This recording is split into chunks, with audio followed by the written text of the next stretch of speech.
Okay, so just yesterday, Samsung had their Unpacked event. They launched the Z Flip 3, the Z Fold 3, and the Buds 2, and also the Watch 4 and Watch 4 Classic.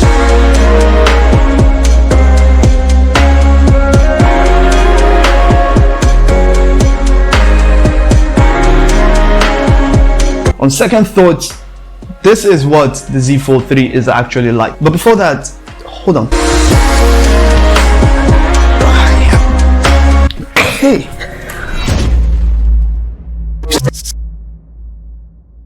Samsung yesterday gave us this at their event. This is my first time trying it on. It's medium. I'll just like quickly try this on, and I don't know how this looks. I don't feel comfortable in the arm. I don't know if I should continue the video with this or I should just check it off. So let's split the video into two parts. The one is about the upgrades. We got the good stuff about the Z Fold 3. The other is going to be, how do I call it, the because I mean, not the bad, I don't know how to call it, this you know, so let's start with the upgrades.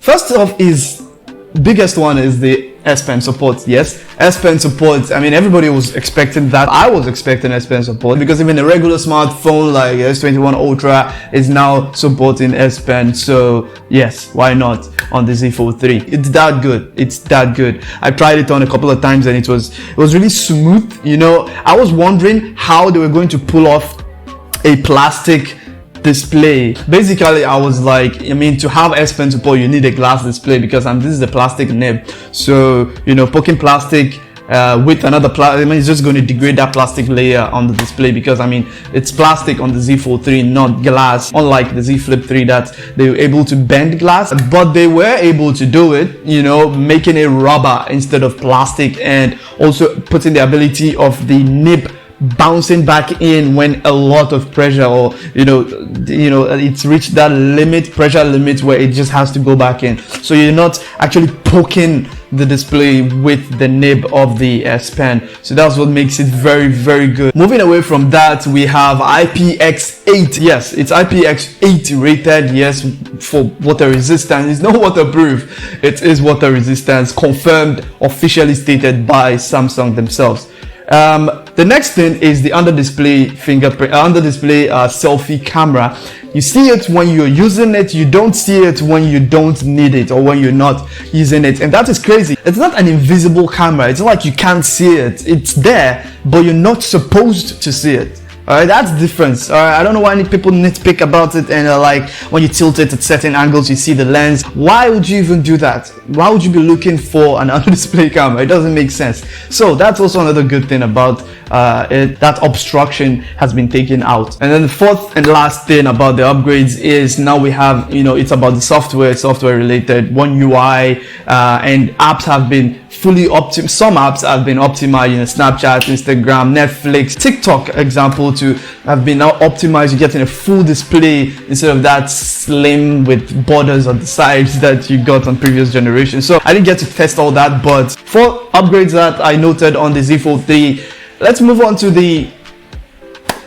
So first thing about the matte part is the outer cover, the outer display. So I just thought if Samsung could make that much wider, it would have been a great improvement of the outer display, because I mean, this is supposed to be a smartphone first, foldable second thing. You shouldn't be forced to feel like you have to open the device because you have a much narrow, slim display on the outside. And now, like I said, second impressions, as I used the device, you know, it felt like I was using something else other than a normal smartphone.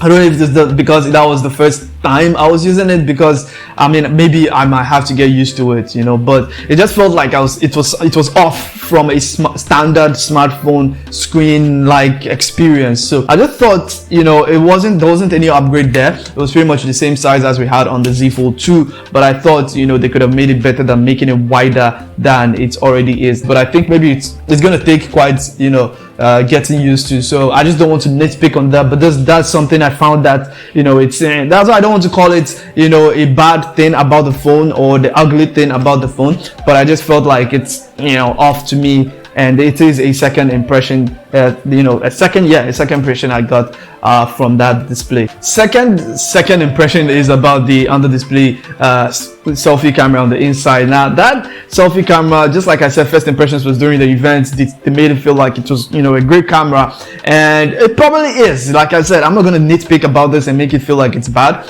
but I just said that second impressions, like I tested it and it was, you know, in low light. I tested it in low light, not in bright light like those on the stage were doing and those in the event or during the launch, those in the launch video were.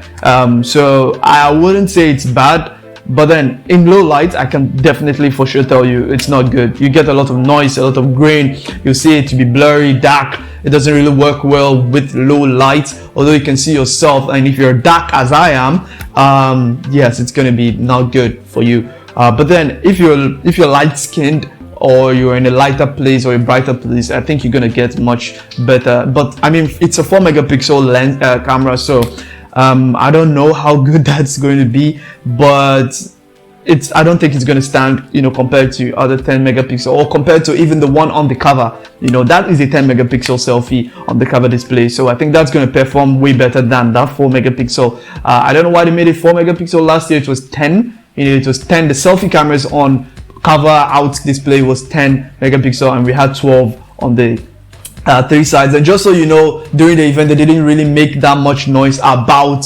the cameras in general. They didn't really talk about it, so you can definitely tell that it was something similar to what we had on last generation or last year. There wasn't much to it about the cameras. So yes, that's just 2 things that I felt were kind of like odd and about the Z Fold 3. Other than that, it was just like a lot of upgrades than downgrades, or I would say, you know, meh. Right, I'll see you on the next video, guys. Peace out, stay safe. I'm Wazz, and I'll see you next time. I just said that twice. Okay, yeah.